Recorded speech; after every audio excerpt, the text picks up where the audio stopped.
how come Buddha got enlightened under a tree.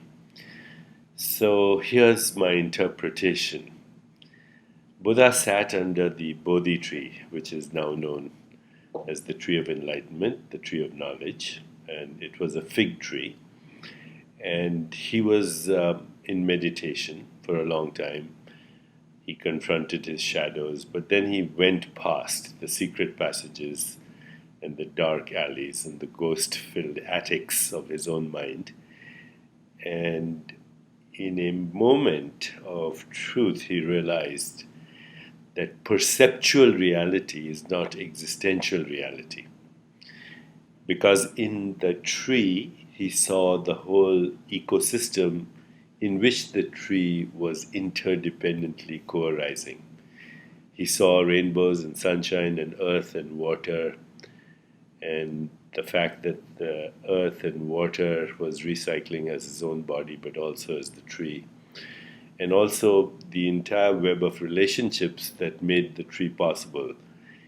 In other words, sunshine and earth and rainbows and the weather and the stars and the galaxies and the sun and the stars also were stardust recycling as the whole process. And that his mind was also an aspect of the whole process. And then, he went beyond that. He went beyond the five elements and experienced his own inner silence, which is the void.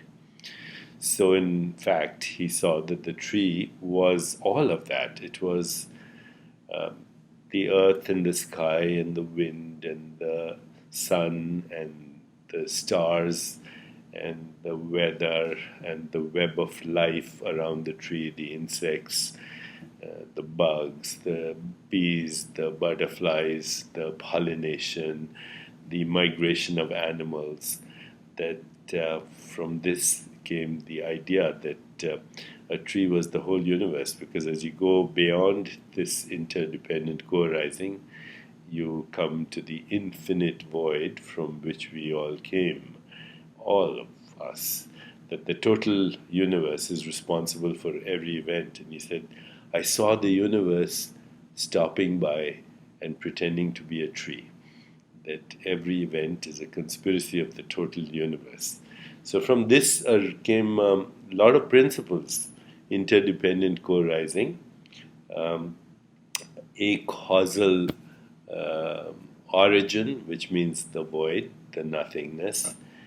From this also came the principle of impermanence, because the tree is a movement in an infinite void, impermanence in time, and came also the idea that perceptual truth is not existential truth.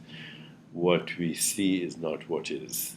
What we see is like taking a photograph. When a moment of perception, you freeze the movement of the universe, and then you see it as a tree. Just like you're freezing right now, me in your moment of perception. But in truth, I'm the universe in motion. And that insight is also there in the Vedanta. The Maha Mantra, Aham Brahmasmi, says, I am the universe. I am that, you are that, all this is that, and that alone is. That's why Buddha got enlightened under a tree.